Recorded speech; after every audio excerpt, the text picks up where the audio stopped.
समजा आता मला इथून संगमनेरला जायचं, तर मला काहीतरी साधनाची गरज आहे. संगमनेरला जायचं म्हटलं तर मला काहीतरी साधनाची गरज आहे.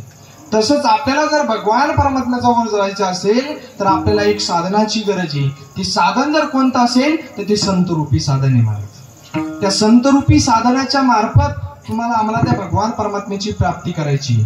आणि संतांची संगत खूप महत्वाची बरं का. जीवनामध्ये आल्यानंतर संतांची संगत इतकी महत्वाची आहे, कारण तुम्ही एखाद्या राजाची संगत करा, लक्षपूर्वक ऐका, तुम्ही एखाद्या राजाची संगत करा, कधी तुम्हाला नोकर बनवून ठेवली सांगता येत नाही. पण तुम्ही माझ्या संतांची संगत करा, कधी त्या भगवान परमात्म्याची भेट तुम्हाला घालून देतील सांगता येत नाही मला. संतांची संगत खूप महत्वाची जीवनामध्ये. माझे माऊली सुद्धा सांगतात, संतांचे संगती मनमार्ग गती, अकरावा श्रीपती येणे पंते. संतांची संगत, त्या भगवान परमात्म्याला तुम्हाला जर आठवायचा जर असेल तर त्याला एकच पर्याय म्हणजे संतांची संगत. संतांची संगत खूप महत्वाची. म्हणून अशा प्रकारे त्या ठिकाणी भगवान परमात्म्याजवळ तुम्हाला जर जायचं असेल तर त्याचा सोपा मार्ग माझे शांती ब्रह्म एकनाथ महाराज अभंगाच्या पहिल्या चरणात सांगतात.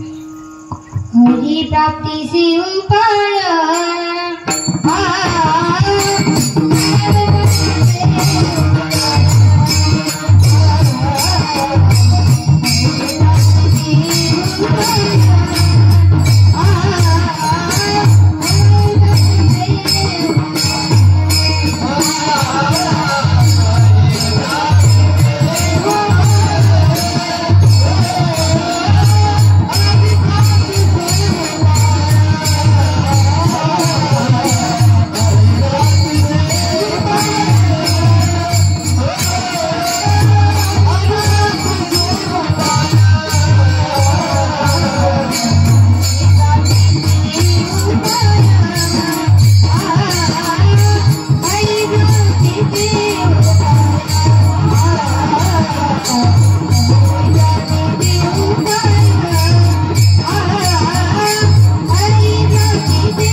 उपाय धरावे संतांचे ते पाय.